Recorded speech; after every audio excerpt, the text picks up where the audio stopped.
હવે પછી અમારા બધા સરપંચ યુનિયન બધા પ્રવાસ કરી અને જ્યારે બધા સરપંચ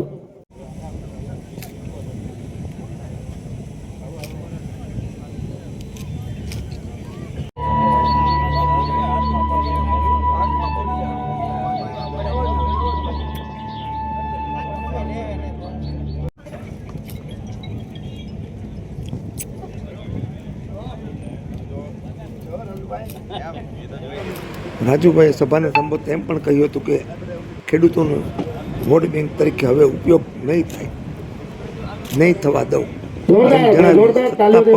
બેઠેલાને પણ કહ્યું હતું કે ખેડૂતોના પ્રશ્નો અમે બિનરાજકીય તમારા બારણા ખખડાવશું. જો સોલ્યુશન નહીં આવે, ખેડૂતોના પ્રશ્નો નહીં ઉકેલાય તો અમે તમારા સામે પણ લડી લઈશું એમ પણ જણાવ્યું હતું. આ ખેડૂત મહાસભામાં માળિયાહાટીના વિસ્તારમાંથી મોટી સંખ્યામાં ખેડૂતોએ હાજરી આપી હતી અને રાજુભાઈ કરપડાને જણાવ્યું હતું કે અમે બધા ખેડૂતો તમારી સાથે છીએ. માળિયાહાટીના તાલુકા સરપંચ સંગઠનના પ્રમુખ અમરાપુર ગીરવા ભૈલુભાઈ સોલંકી સહિત 25 થી 30 ગામડાના સરપંચો સહિત આજુબાજુના 25 થી 20 ગામડાઓના ખેડૂતોએ આ મહાસભામાં હાજરી આપી હતી. બે દર્શક મિત્રોએ સુપરફાસ્ટ ચેનલને સબસ્ક્રાઈબર નથી કરી તેને સબસ્ક્રાઈબર કરી દેવી. કોઈથી આપણો સોદો નહીં કરે એવી પરિપક્વતા ધરાવે છે. આપણે બધા આપણા લડાયક જુજારુ અને તેજાબી નેતા માન્ય રાજુભાઈ કરપડાને સાંભળવાના છે, જે તમે આતુરતાથી રાહ જુઓ છો. કોઈ કૂદી પડ્યું એક જણાને બચાવવાનું, જાહેરાત થઈ સન્માન કરો. એને કીધું મને બોલવાય દો કે મને ધક્કો કોને દીધો હતો. કેસ થઈ ગયો છે, ખબર હોત તો આવવાના ક્યાં હતા. આ તો ને આવ્યા પછી મારી ગાડીમાં બેઠા, મારી ગાડીમાં બેહે એમાં કેસ જ થાય. અને મને હમખાટ કીધેલું કે હું તમારી હારે કોઈ આવે બે બાપનો. અને હવે તો ફેશન નીકળી જાય પાછા ઘડીએ 108 દી 108 દી. આવો બીજી વાર હાલો હરમેત હોય તો રાજુ કરપડાની તૈયારી છે. મુદ્દાઓ ઘણાય છે અને એમને કહીએ તમને ટાઈટ કરીને મોકલે ને ઈવડાઈ સાહેબને મોકલજો, તમારું કાંઈ કામ નથી. અમારું એક લેવલ તો હોય. આપણે એ વાત કરવા આવ્યા છીએ કે તમે બધા હું હવે સ્વાગત કરીશ અમારા સરપંચો વતી ભાઈ શ્રી અમરાપુરના સરપંચ ભૈલુભાઈને કે સ્વાગત સંબોધન કરે. ભાઈ શ્રી ભૈલુભાઈ.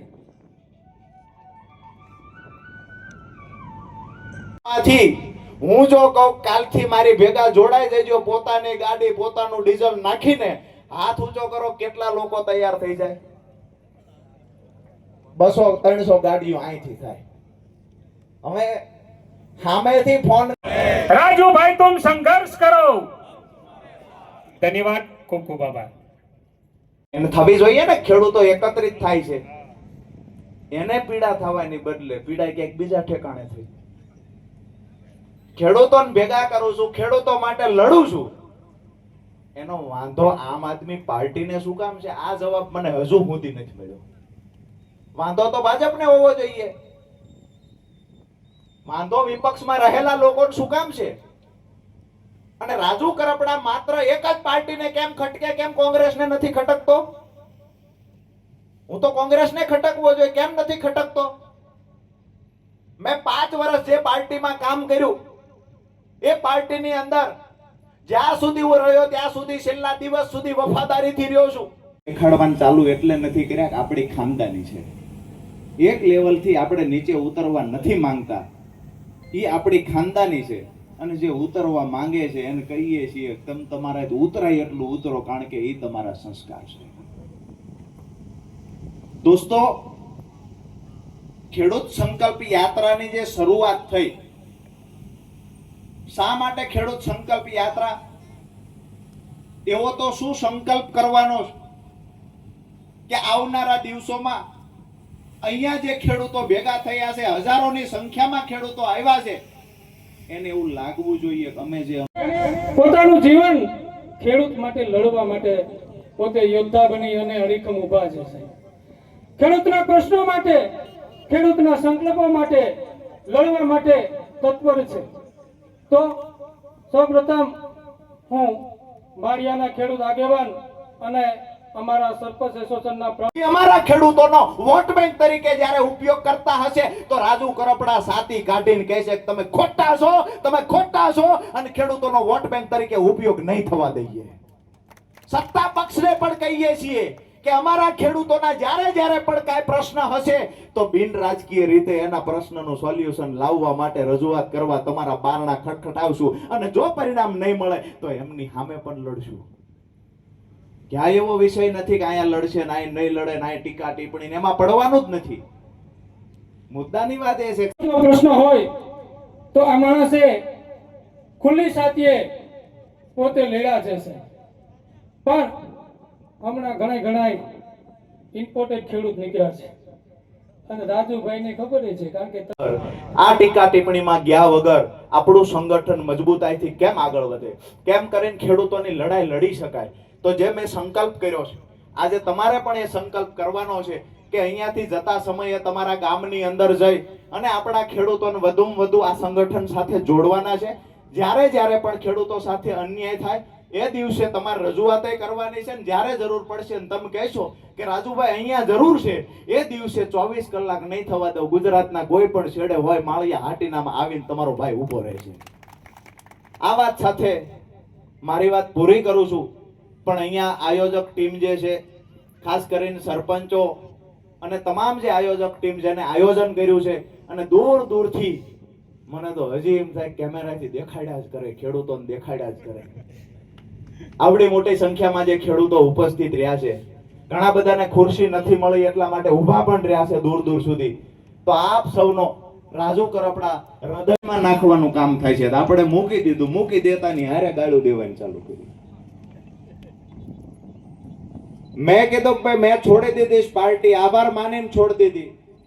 ઓફિસ મૂકીને ઘરે આવતો રહ્યો તો વાહે ઘરે આવ્યા એટલે કહું છું કે મૂકી દીધા પછી ટીકા ટિપ્પણી ચાલુ રાખી, પ્રેસ કોન્ફરન્સ કરી, ભાઈએ કહ્યું સરપંચ સાહેબે એમ માછલા ધોયા. એમ કહીએ છીએ કે સરફરોશ કી તમન્ના अब हमारे दिल में है, देखना है बाजुए कातिल में दम कितना. મુદ્દાની વાત એ છે ની અંદર આઈને જોઈ જાઓ આ રાજુભાઈ ખેડૂતોના વચ્ચે છે ને ઓલા પાપિયાઓને જાણ કરો, એને કહો કે આજે પણ રાજુભાઈ કરપડા ખેડૂતોની વચ્ચે છે, ખેડૂતો માટે લડે છે, ખેડૂતો માટે સંઘર્ષ કરે છે.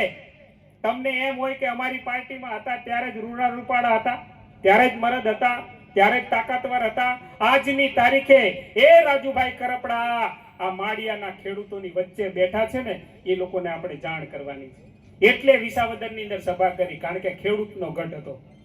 ત્યાર પછી મને અહીંયા જાણવા મળ્યું મારો જ્યાં સુધી આ વિડીયો ચાલુ છે, જ્યાં સુધી મારું ભાષણ ચાલુ છે ત્યાં સુધી વારંવાર ઓલા લોકો સકડા લઈને ખુરશીઓ હાર્યા જ કરે છે, નવી ખુરશીઓ લાવ્યા જ કરે છે.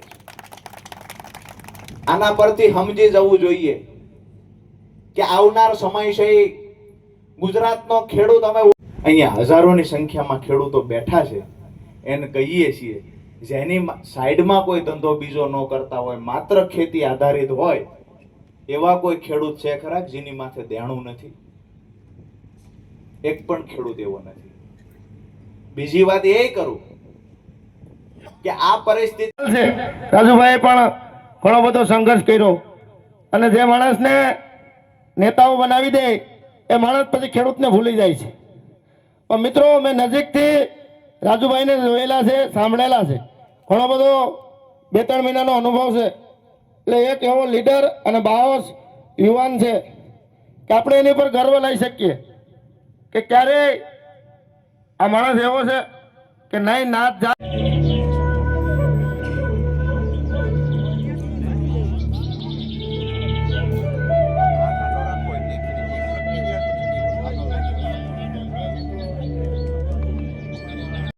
નેતોડીઓ નીકળ્યા અમારી ઉપર કેસ થયો, ભાઈ તમે ખંડણી લેવા ગયા હતા થયો તો હું ખેડૂત હાટું લડવા ગયો થયો.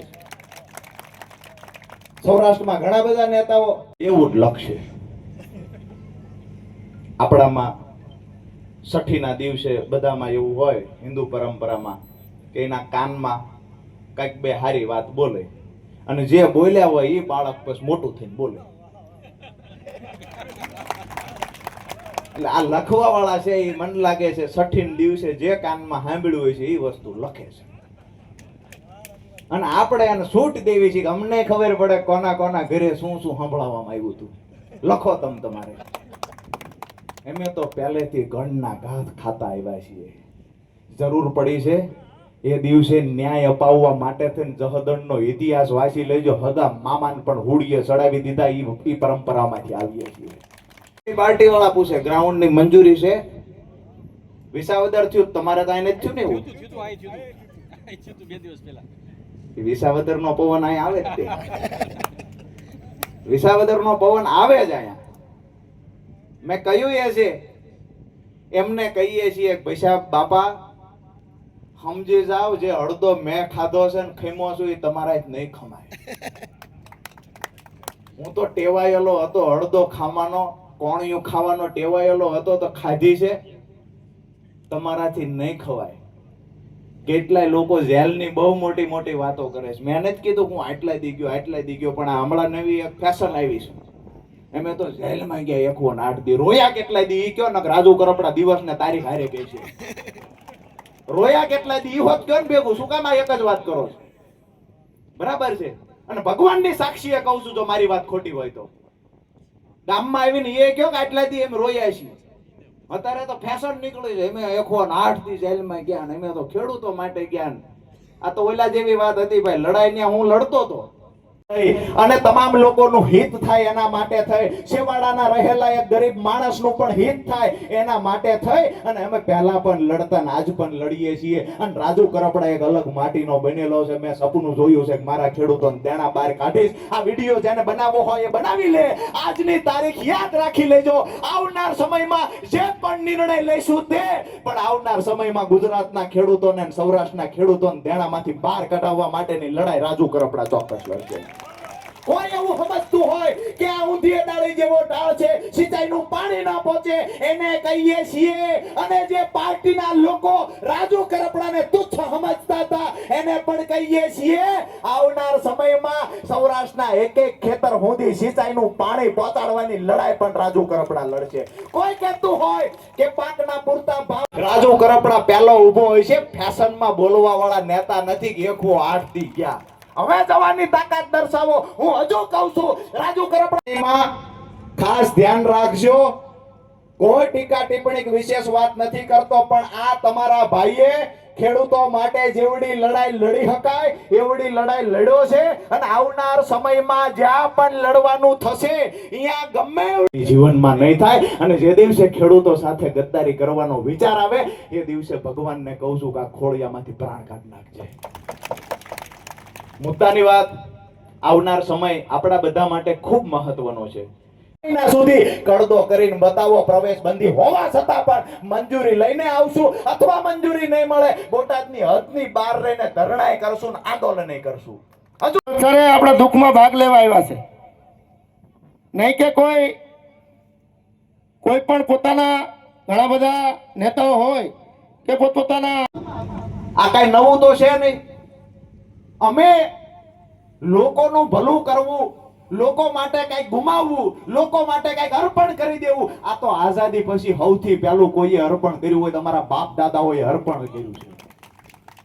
અમને કોઈ એવું શીખવે કે રાજકીય રોટલા શેકે છે, અંગત સ્વાર્થ છે? ભાઈ અમે તો વારસાઈમાં લઈને આવ્યા છીએ. તમામ લોકોનું, છેવાડાના ખેડૂત સુધી તમામ લોકોનું સારું કરવું ની સપનું એમ જોયું છે. સપનું જોવું ગુનો નથી. કે ઘણા બધા એવું માનતા હોય છે કે આની સાથે કોણ રહે છે? ખેડૂત નેતા તરીકે પ્રસ્થાપિત થયા પછી એક પાર્ટી જોઈન કરી, પાર્ટી છોડી આજે ખેડૂતો સાથે હશે કે કેમ? આ જે લોકો સવાલો કરે છે એને કહીએ છીએ આજ આખા ગામના ખેડૂતો તો ભેળા છે. ગામના સરપંચો રાજુ કરપડાને ભેળા ઉભા છે. સરપંચ એસોસિએશનના પ્રમુખ પણ ભેળા ઉભા છે. મને એવું લાગે છે કે રાજકીય પાર્ટીમાં જોડાઈને મેં ભૂલ કરી હતી. આ કરતા તો બિન રાજકીય લડાઈ હોત તો કદાચ આનાથી ડબલ તાકાતથી ઉભા હોય. ઘણા લોકો કે સાવણો ગંદકી સાફ કરે, આ માનીએ છીએ ને. હાવણો ગંદકી સાફ કરે આપણે બધા માનીએ છીએ, પણ એ જ હાવણો વિખાઈ જાય તો ગંદકી કરે હાવણો ગુજરાતમાં વિખાઈ ગયો છે. આ વાસ્તવિકતા છે.